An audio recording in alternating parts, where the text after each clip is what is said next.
Greetings. Welcome to CEC Gurukul Lectures. In the series of accounting process, we are talking about financial statement of non-corporate entities.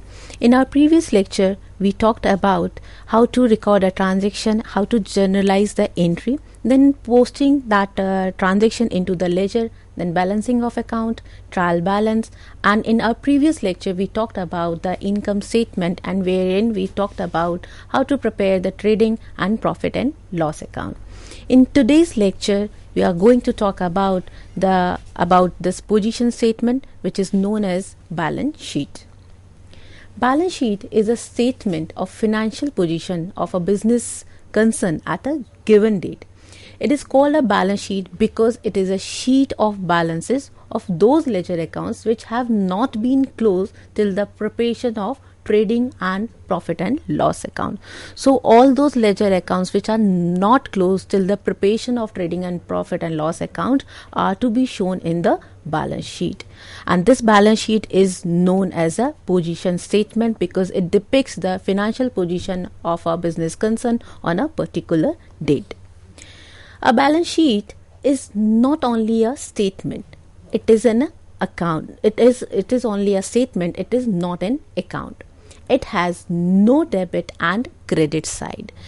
Balance sheet is prepared in a T format, and the left hand side is known as a liability side and the right hand side is known as a asset side. A balance sheet is prepared at a particular point of time and not for a particular period.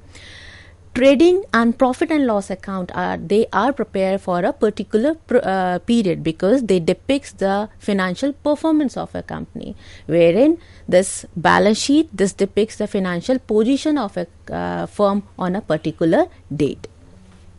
A balance sheet, it is a summary of balances of those ledger accounts which have not been closed by the transfer to the trading and profit and loss account. So all those ledger accounts which are not closed till the preparation of trading and profit and loss account are to be shown in the balance sheet. Why there is a need for the preparation of balance sheet? Balance sheet is prepared to ascertain the nature and the value of assets of a business, and to ascertain the nature and amount of liability of a business. It is also prepared to find out the solvency of an enterprise. An enterprise is considered to be a solvent if its assets exceeds its external liability. So if external liabilities of a business exceed its asset, then the firm is said to be a solvent firm. Now, when we prepare balance sheet, we know this balance sheet is prepared in a T format, that is in a horizontal format, and the left hand side is known as a liability side and the right hand side is known as a asset side. Now the items which are to be shown on the asset side of a balance sheet: the debit balances of all those ledger accounts which have not been closed till the preparation of trading and profit and loss account are to be shown on the asset side of a balance sheet. Means all those ledger accounts which are not closed, which are not shown in the trading and profit and loss account are to be shown on the asset side of a balance sheet. So in a simpler term, all real account, personal account and all those ledger accounts which are not closed till the preparation of trading and profit and loss account are to be shown on the asset side of this balance sheet. So an asset is a resource with the economic value that an enterprise owns or controls with the expectation that it will provide a future benefit. The assets are classified into three major categories: fixed assets, current assets and fictitious assets. Fixed assets are further classified into tangible fixed assets and intangible fixed assets. Tangible fixed assets are those fixed assets which are acquired for the purpose of using them in the conduct of a business operations and not for reselling to earn profit are called fixed assets. These assets are not readily convertible into cash in the normal course of a business operations. Fixed assets are further classified into two categories, that is tangible fixed assets and intangible fixed assets. Tangible fixed assets refer to those fixed assets which can be seen or touched. Tangible means anything which can be seen or touched. So the examples of the tangible fixed assets are land and building, plant and machinery, furniture and fixtures, motor vehicle. These are the examples of the tangible fixed assets, and these assets are to be shown on the asset side of a balance sheet. The next type of fixed assets are intangible fixed assets. Intangible means anything which cannot be touched or seen. So all those assets which cannot be touched or seen are goodwill, copyright, patent, trademark. So these intangible assets are also shown on the asset side of a balance sheet. The next type of assets which are to be shown on the asset side of a balance sheet are current assets. These are also known as floating assets or circulating assets. These assets consist of cash and other temporary held assets such as debtors, bills receivable, stock of inventory, prepaid expenses that are reasonably expected to be converted into cash or to be sold or to be consumed within a year. These are known as current assets. So all type of assets, whether they are fixed assets or current assets, are to be shown on the asset side of a balance sheet. The next type of assets which are to be shown on the asset side of a balance sheet are fictitious assets. As its name reveals, fictitious means which is not real. So these assets are actually not assets. They are fictitious in nature. They are not assets at all. Now the question comes to our mind, why, if they are not assets, then why they are shown on the asset side of a balance sheet? The reason for showing these fictitious assets on the asset side of a balance sheet is they have a debit balance, and because they have a debit balance and they are not written off because of some reason, and since they are not written off and they are shown in the balance sheet unless they are written off.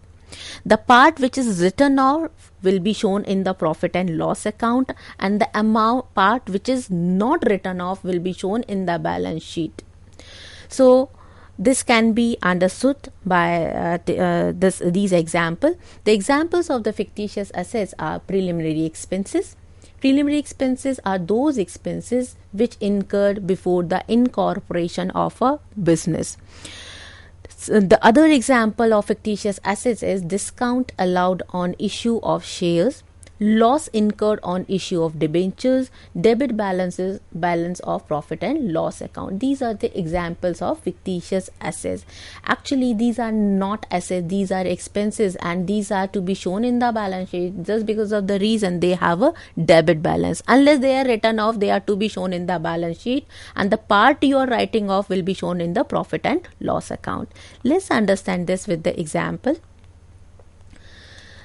Preliminary expenses worth rupees 1 lakh were there, and only 1/5 is to be written off. In this case, the amount which you are writing off, that is rupees 20,000, will be shown in the profit and loss account, and the remaining amount out of 1 lakh 20,000 is shown in the profit and loss account, and the remaining amount, that is rupees 80,000, which is still not written off and which has it has a debit balance, will be shown in the balance sheet. So I have told you earlier also, all those ledger account which has debit balance will be shown in the on the asset side of a balance sheet. And the preliminary expenses, all expenses are to be debited at the time of recording in an entry. The entry which we have passed to record this preliminary expenses, it was preliminary expenses account debit to cash account. So the preliminary expenses, this particular item, it was debited with rupees 1 lakh, and since it has a debit balance, and out of which only 20,000 is shown in the profit and loss account,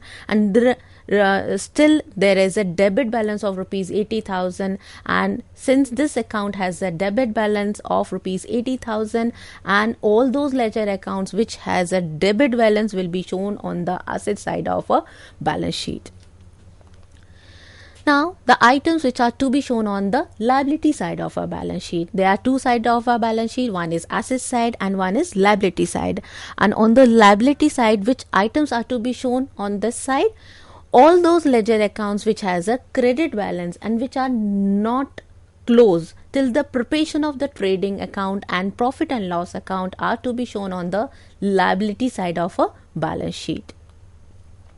What are liabilities? Liabilities refers to the financial obligation of an enterprise other than owner's fund. Liabilities are classified into two categories: long-term liability and short-term liability. Long-term liability refers to that liability which does not fall due for payment in a relatively short period, that is normally not more than 12 months from the date of balance sheet. Example of long-term liabilities are loan from financial institution, debentures. These are the examples of long-term liability. The second type of liability which is shown on the liability side of a balance sheet is a current liability. Current liability refers to that liability which falls due for a payment in a relatively short period, that is normally a period not more than 12 months from the date of balance sheet. So example of current liabilities are bills payable, trade creditors, outstanding expenses, bank overdraft. These are those liabilities which you have to pay within a year. So that's why they are known as a current liability and they are shown on the liability side of a balance sheet. The next item which is to be shown on the liability side of a balance sheet is capital. Capital is the excess of assets over external liabilities. Basically, it refers to the amount which is invested in an enterprise by the proprietor. If owner invests anything into the business, that is denoted with the term capital. And if there is a profit,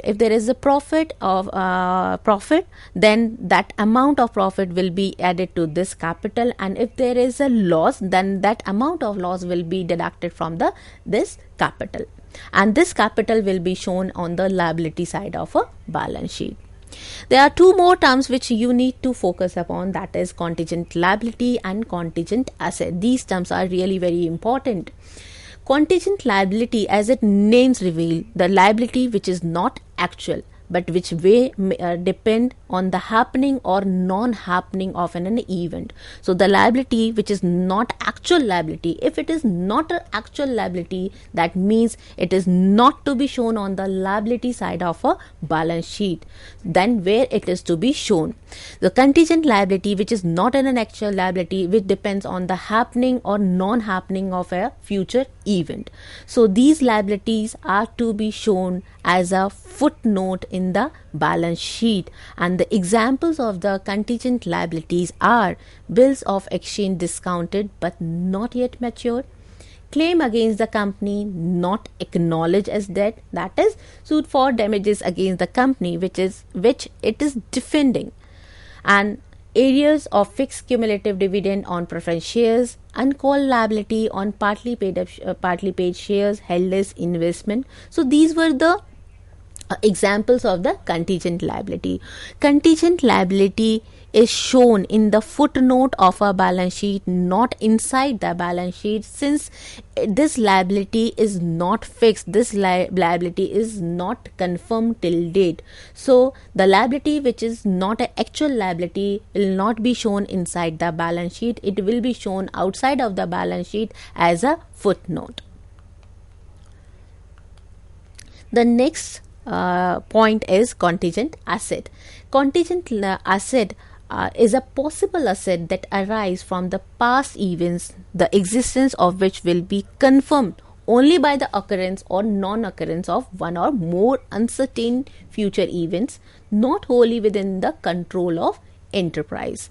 And the examples of contingent asset: if a firm has filed a suit for some property, now that is in the possession of someone else.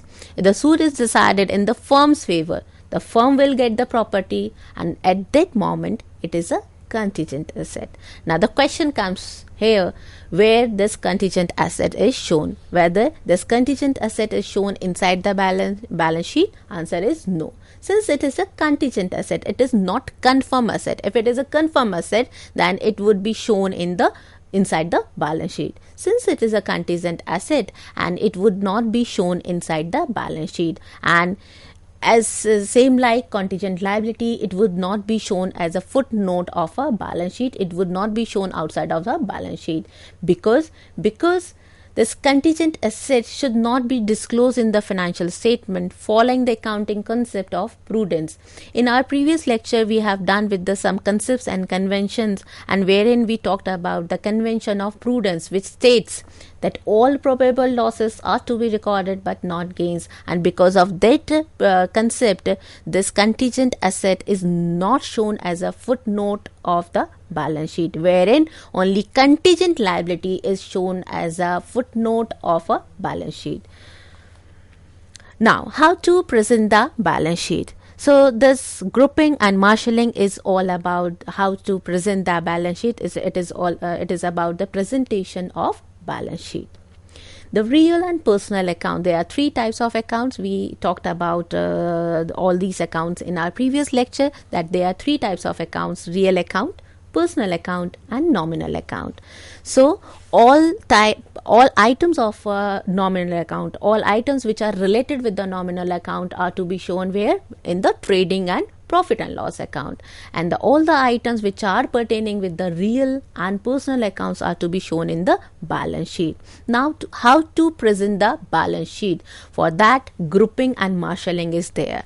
So the real and personal accounts in the balance sheet should be arranged in such a way that anyone reading them can immediately get a true and fair view of the firm's financial position. This is achieved by grouping and marshalling of various items in the balance sheet. What is grouping?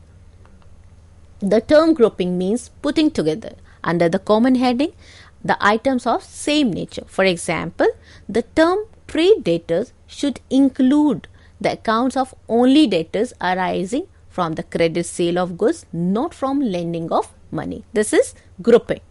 What is marshalling? The term marshalling denotes the order or class in which the assets and liabilities are to be stated in the balance sheet. We just talk about the type of assets and type of liabilities. So the question comes here, which assets are to be shown first in the balance sheet, whether to put fixed assets, then current assets, then investments, and then the fictitious assets. So it's all about the order of the assets to be shown or order of liabilities to be shown in the balance sheet. So there are two orders in which this assets or liabilities can be presented in the balance sheet: the order of liquidity and in order of permanence. The order of liquidity, when the assets and liabilities are arranged according to their reliability and payment preferences, such order is called liquidity order. The example of this is the most liquid asset, that is cash in hand, is shown first, and the least liquid asset, that is goodwill, is shown last. So according to the order of liquidity, the most liquid asset will be shown first, that is cash in hand, and the most least liquid asset will be shown at last, that is goodwill. Similarly, the liabilities are also arranged in the order of urgency of their payment. That is, the most urgent payment to be made, that is short-term creditors, are to be shown first. The least urgent payment to be made, that is long-term creditors, will be shown at last. Usually, this order of liquidity is adopted by the banking and financial companies, sole proprietorship, and the partnership concern. This is the format of balance sheet according to the order of liquidity. And as you can see in this format, on the asset side, this liquid assets are shown first, wherein cash in hand and cash at bank are shown first. Then it is followed by the current assets, then investment, fixed assets, fictitious assets. I told you fictitious assets are not actually assets. These are the expenses which are shown in the balance sheet just because of the reason that they have a debit balance and they are not written off. So unless they are written off, they will be shown in the balance sheet. And at last, we will be showing all intangible assets, that is goodwill, patent, copyrights. On the liability side, the current liabilities are shown first, followed by the short-term followed by this long-term liabilities, and at last capital. So this is the presentation of balance sheet in the order of liquidity. The next order is order of permanence. When the order is reverse from what is followed in case of liquidity, it is called order of permanence. This order is followed in case of joint stock company compulsorily, but can be followed in other forms of business organization also. So the format of this is according to the order of permanence. The balance sheet is prepared as follows: all type of assets which are permanent in nature, that is the first we will be showing intangible asset, followed by the fixed assets, investments, current assets, and then finally liquid assets at the last. This is when we are preparing balance sheet in the order of permanence. So on the liability side, you can see the order is being reversed, what we have done in the order of liquidity. So in the order of permanence, this order is being reversed. So the first item which we are showing is capital, then long-term liabilities, and then at last current liabilities are shown. Let's understand this order of liquidity and in our order of permanence with the help of example. So here the one question is given, and in this question this all type of assets and liabilities are given to you, ledger balances are given to you, and you need to prepare the balance sheet. So this is the balance sheet of Mr. X on 31st March. As I have told you, this balance sheet is prepared only at the end of the year, and as it depicts the financial position of a firm. As you can see, we are preparing this balance sheet in the order of liquidity, and since we are preparing this balance sheet in the order of liquidity, so most liquid assets are to be shown first, that is cash in hand, cash at bank, current assets, then all fixed assets, investments, then fixed assets, and then finally intangible assets are shown on the asset side.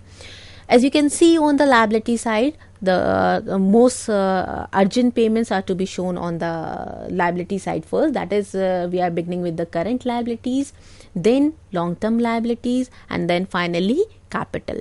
As you can see, in capital we have done some addition and deduction. So in the capital, net profit was added, since net profit belongs to the owner, and if he has done some withdrawals, so drawings are to be deducted from this. Income tax is a personal expense of the owner, and that has to be deducted from his capital only. So the net amount of the capital is shown here, that is 2,49,000. If this balance sheet is prepared according to the second order, that is order of permanence, in that case the order is just reverse what we have just done. So in that case, in order of permanence, the assets which are to be shown here, that is intangible assets, then fixed assets, then investment, then current assets, and at last in current asset we are showing cash at bank and cash in hand. On the liability side, capital is shown first, then liabilities, long-term liabilities, and then current liabilities. So these were the presentation of balance sheet in the order of liquidity or in the order of permanence. Thank you so much everyone. Thank you.